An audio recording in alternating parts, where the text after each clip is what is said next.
Good afternoon, students, and welcome to online lecture of Sharadi More English School. So today I'm going to teach you History 10th chapter, the expansion of the Maratha power. Okay.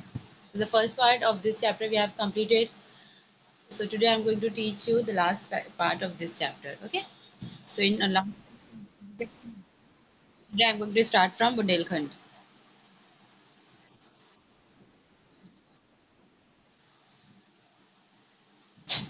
Yes. So today I'm going to start from Bundelkhand.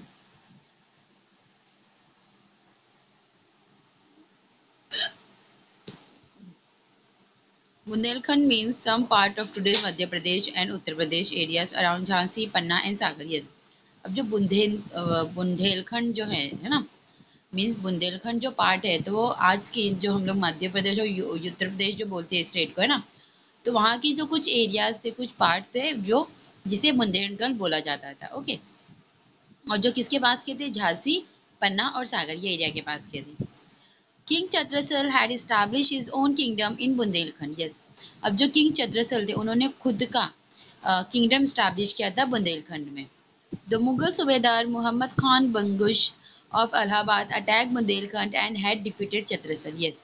So जो Mughal empire था, Mughal empire थे कौन? जो Mughal empire थे सूबेदार मोहम्मद खान बंगुश, है ना। जो मुगल सूबेदार थे कौन? मोहम्मद खान बंगुश। तो उन्होंने क्या किया, जो कि इलाहाबाद से बिलोंग करते थे, राइट। तो उन्होंने बुंदेलखंड के ऊपर अटैक कर दिया और अटैक करने के बाद उन्होंने चतुर्सल को डिफीट कर दिया, हरा दिया। Okay. Chhatrasal appeal to Bajirao for help. और फिर वो टाइम पे चतुर्सल ने क्या किया, ऑब्वियसली उनको वो टाइम पे हेल्प की जरूरत थी, तो उन्होंने हेल्प के लिए किसको बोला? बाजीराव को बोला, बोले। Bajirao took a charge army and went to Bundelkhand. Yes. Bajirao ने क्या किया, उनके साथ उनकी आर्मी लिए और वो कहाँ पे चले गए? बुंदेलखंड चले गए। He defeated Bangash Chhatrasal honour Bajirao. Yes. अब उन्होंने क्या किया, वैसे बाजीराव इतने पावरफुल थे ना, तो उन्होंने बंगुश को क्या कर दिया? डिफीट कर दिया। ओके। मोहम्मद खान बंगुश को उन्होंने डिफीट कर दिया और चतुर्सल ने उसके बाद चतुर्सल ने मतलब बंगुश को डिफीट करने के बाद बाजीराव का बहुत अच्छे से ऑनर किया। Okay. This is how Marathas established their supremacy in Malwa and Bundelkhand. Yes. अब इसी तरीके से जो मराठास थे उन्होंने क्या एस्टैब्लिश किया था? अपनी सुप्रीमेसी पावर एस्टैब्लिश किया था मालवा में और बुंदेलखंड में। Bajirao demanded from the emperor the office of सूबेदार ऑफ मालवा। फिर बाजीराव ने क्या डिमांड की? बाजीराव ने डिमांड की एम्परर से, क्या? ऑफिस ऑफ सूबेदार ऑफ मालवा, मतलब मालवा में क्या हो? एक सूबेदार का ऑफिस हो। So as the emperor decline this demand Bajirao, लेकिन एम्परर ने क्या किया? उनका जो डिमांड था उसको डिक्लाइन कर दिया। फिर बाजीराव ने क्या की? उन्होंने मार्च की, मतलब वो वहां पे चले गए। कहाँ पे गए? दिल्ली में गए 1737 में। और Mughal were taken to surprise. और फिर वो टाइम पे जो मुगल से वो क्या हो गए थे, मतलब उनको जाकर उन्होंने सरप्राइज कर दिया था। मतलब ये जो एम्पेरर की बात हो रही है यहाँ पे, तो ये कौन से एम्पेरर थे? मुगल एम्पेरर थे। उन्होंने मुगल एम्पेरर से क्या की थी? डिमांड की थी सूबेदार की। मतलब उन्होंने क्या बोला था, उनको क्या डिमांड थी? वो सूबेदार का ऑफिस चाहते थे। कहाँ पे? मालवा में। लेकिन उनकी जो डिमांड थी वो डिक्लाइन कर दी गई थी।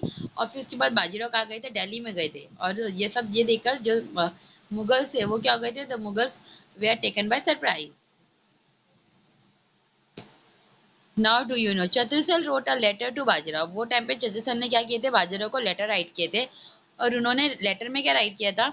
जो गत आ गजेद्र की, वह गत आई है आज, बाजी जान बुंदेल की, बाजी राखो लाज। मीन्स ये देखो, इसका मीनिंग भी दिया हुआ है। The situation is like the elephant whose leg is catched by the crocodile। मतलब सिचुएशन कैसी हो गई थी?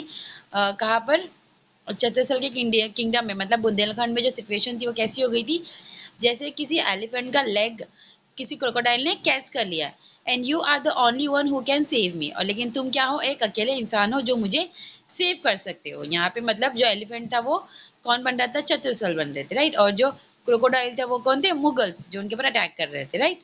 और जो वन पर्सन थे जो उनको सेव कर सकते थे वो थे Bajirao.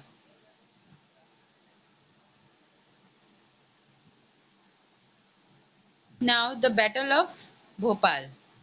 The emperor felt uneasy on account of Bajirav's death. Bajirav's Delhi expedition. Yes, अब जो emperor थे वो बहुत अनईजी हो गई थी। क्यों? क्योंकि जो बाजीराव थे वो कहाँ चले गए थे, दिल्ली चले गए थे ना, इसकी वजह से। He invited the Nizam to protect Delhi. फिर वो टाइम पे जो एम्परर थे उन्होंने क्या किया, उन्होंने निज़ाम को इन्वाइट किया दिल्ली को प्रोटेक्ट करने के लिए। Nizam march against Bajirao with his huge army. और फिर निज़ाम जो है वो भी कहाँ पर आ गए, दिल्ली में आ गए, और उन्होंने बाजीराव के अगेंस्ट मतलब अपनी ह्यूज आर्मी लेकर वो कहाँ पे गए।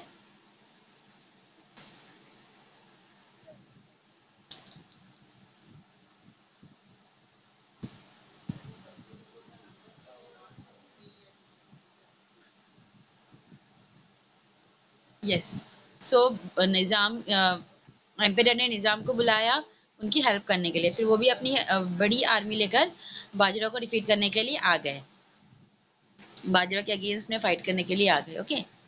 Bajirao defeated him at Bhopal. लेकिन बाजीराव ने क्या किया, उनको भोपाल में डिफीट कर दिया, हरा दिया था। And Nizam agreed to secure the sanad of Malwa subedari for the Maratha from the Badshah. Yes. फिर जो ऑब्वियसली हारने के बाद, बाजीराव से हारने के बाद क्या हुआ था, निज़ाम ने क्या बोले थे, निज़ाम एग्री हो गया था। जो डिमांड रखे थे ना बाजीराव ने कि उनको एक सनत, एक पोजीशन मिलना चाहिए, एक सनत मिलना चाहिए, किस चीज़ की, देखो यहाँ पे दिया था, जो डिमांड की थी उनकी कि सूबेदार की ना, तो वो उनकी यहाँ पे फुलफिल हो गई थी। ओके। तो मालवा की जो सूबेदारी थी वो किसके अंडर में चली गई थी, मतलब मराठास के अंडर में चली गई थी, बादशाह के पास। Okay.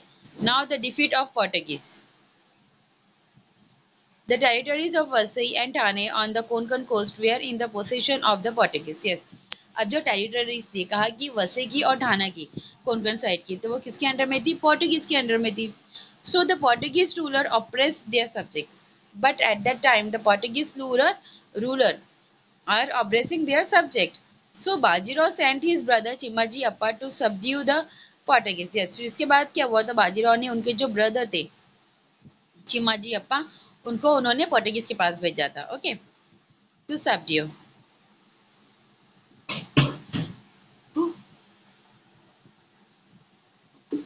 Chimaji conquered Thane and adjacent areas. In 1739, he led siege to Vasai Fort. Yes, फिर चिमाजी अप्पा ने क्या कॉन्कर किया, उन्होंने ठाणे को अपने अंडर में ले लिया। ओके। एंड ऑन 1739 सीई में उन्होंने कहाँ पे सीज लगाई, वसई फोर्ट में।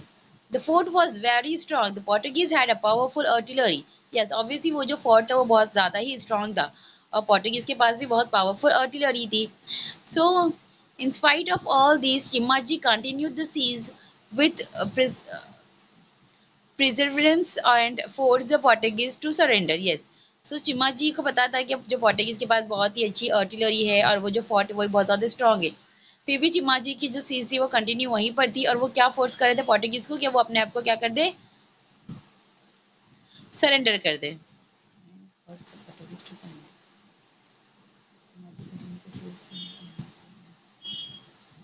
The fort of Vasai and large part of Portuguese territory passed into the hand of the Marathas. Yes. फिर उसके बाद क्या हुआ था, जो फोर्ट था वसई का वो मराठास के अंडर में चला गया था, प्लस उसके साथ ही जो लार्ज पार्ट था पोर्टुगीज टेरिटरी का, मतलब जो बड़ा वाला जो पार्ट था पोर्टुगीज टेरिटरी का, वो भी किसके हैंड में आ गया था, मराठास के हैंड में आ गया था। Now death of Bajirao. Okay. Now in this paragraph we will see how the Bajirao had faced his death. Nadir Shah.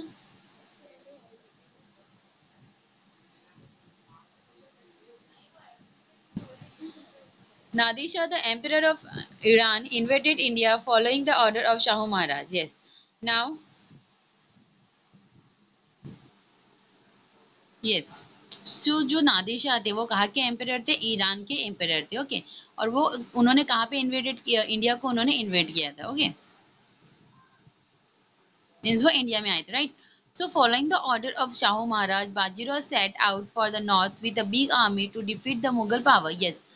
फिर बाजीराव ने सॉरी शाहू महाराज का ऑर्डर फॉलो करते हुए बाजीराव ने क्या किया, जो नॉर्थ साइड का जो पोर्शन था, ओके, तो वहाँ पे अपनी आर्मी के साथ वो मुगल पावर को डिफीट करने के लिए गए। By the time he reach Burhanpur, Nadir Shah had return to Iran with an enormous booty looted from Delhi. Yes. अब जब जो ये थे अपने बाजीराव है ना, जब वो कहाँ पर बुरहानपुर में पहुंचे थे। ओके, तो वो टाइम पे क्या देखे थे उन्होंने उन्होंने जो नादिर शाह था वो कहाँ पर वापस ईरान जा रहा था। क्या कर कर ईरान जा रहा था? दिल्ली को लूट कर, मतलब दिल्ली को उन्होंने लूट लिए थे और वो कहाँ जा रहे थे? ईरान में जा रहे थे, अपनी कंट्री में। Okay, so in April 1740 Bajirao breathed his last as at Rawalkhedi on the bank of the Narmada. Yes, फिर 1740 में बाजीराव ने उनके लास्ट ब्रेथ लिए थे। कहाँ पर? रावेरखेड़ी में, जो कि बैक ऑफ द नर्मदा में है। Okay, Bajirao was a great general with his valor he established the Maratha supremacy in the north। yes, obviously जो बाजीराव थे वो बहुत ज़्यादा ही मीन्स वो फर्स्टली वो बहुत ग्रेट जनरल थे और उनकी वैल्यूर की वजह से उन्होंने क्या किया था? मराठास का एक he establish the Maratha supremacy in the north, मतलब नॉर्थ में उन्होंने जो एरिया थी मतलब वहाँ पे अपनी सुप्रीमेसी स्टार्ट की थी, स्टैब्लिश की थी। He won status for the Maratha power, उन्होंने Maratha power he won status for the Maratha power as a formidable power in the whole world of India। yes, उन्होंने क्या बताया था? मतलब जो मराठा पावर है वो एक मतलब फॉर्बिटेबल पावर है पूरे कंट्री में, मतलब पूरे इंडिया में। So in this chapter, in his time, the Shinde, Holkar, Pawar, Gaikwad families attained prominence। yes, फिर उनके ही टाइम पर जब बाजीराव थे वही टाइम पर और उनके साथ और कौन से लोग इन्वॉल्व थे, मतलब ये सारी वॉर में और फाइट में और बैटल्स में, जो कि शिंदे, होलकर, पवार, गायकवाड़, ये इनकी भी फैमिली अटेन थी ये सारे प्रोमिनेंस में। ओके,